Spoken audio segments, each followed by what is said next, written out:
కాకపోతే మొదటి బహుమతి, రెండవ బహుమతి, మూడవ బహుమతి ప్రధానంగా ఇవ్వడం జరుగుతుంది. కాబట్టి ఒక అరమార్కు, ఒక మార్కుల్లో కొంతమంది వెనక ఉండడం, మిగతా వాళ్ళకి 1-2 బహుమతులు రావడం, ఆ పోటీలు ఇచ్చిన వాళ్ళకి ఒక 5 కన్సోలేషన్ బహుమతులు ఇవ్వడం జరుగుతుంది. వాళ్ళందరికీ ముందుగా హృదయపూర్వక ధన్యవాదాలు తెలియజేసుకుంటూ కంగ్రాచులేషన్ చెప్తున్నాం.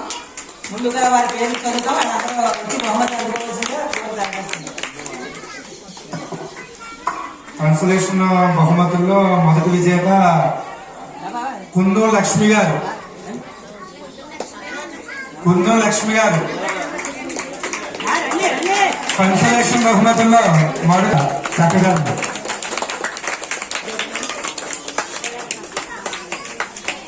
సంతోషం.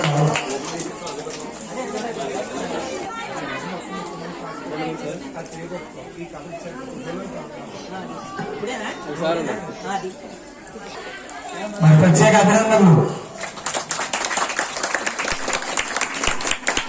ప్రత్యేక అభినందనలు తెలుపుతూ మరి ప్రత్యేక అభినందనలు.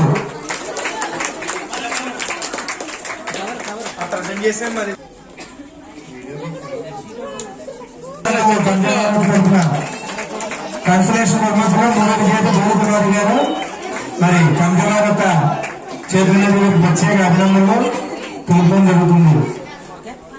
కన్సలేషన్ బహుమతిలో 5వ విజేత ప్రత్యేక అభినందనలు తెలపాలండి. ఏమంటే కళ్యాణ నవని గారు ఒకసారి స్కూల్ ఇంట్లో ఉంటారు కదా, స్పాన్సర్ చేయడం జరుగుతుంది. మరి తృతీయ బహుమతి మూడవ బహుమతి విజేతలు గుమ్మెల లక్ష్మీ ప్రసన్న గారు. గుమ్మెల లక్ష్మీ ప్రసన్న గారు మూడవ యొక్క విజేత.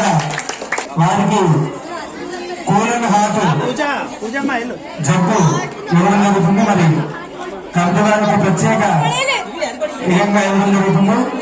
మరి చక్కగా ఈ యొక్క కార్యక్రమాన్ని జరిగించినందుకు ఆ అన్నపూర్ణేశ్వర స్వామి యొక్క మల్లెపత్తి భవానీ గారు రెండవ విజేతగా నిర్ణయించడం జరిగింది. మరి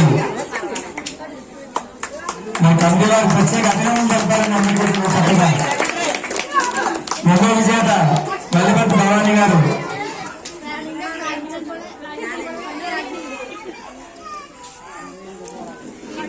యొక్క ముగ్గురు పోటీలో ప్రథమ బహుమతి కుందం వరలక్ష్మి గారు.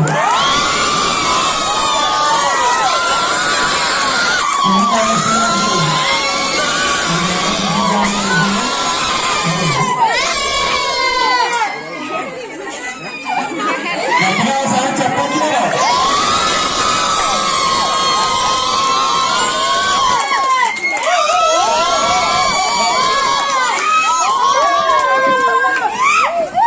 మరి చక్కగా ఎంతో అందంగా తన చేతులతో రంగవల్లిని ముగ్గుల్ని వేసి ప్రతిరక్కని కూడా ఆనందం వేసి కంపెనీ వారి యొక్క కూడా చక్కగా అందరూ కూడా వేశారు.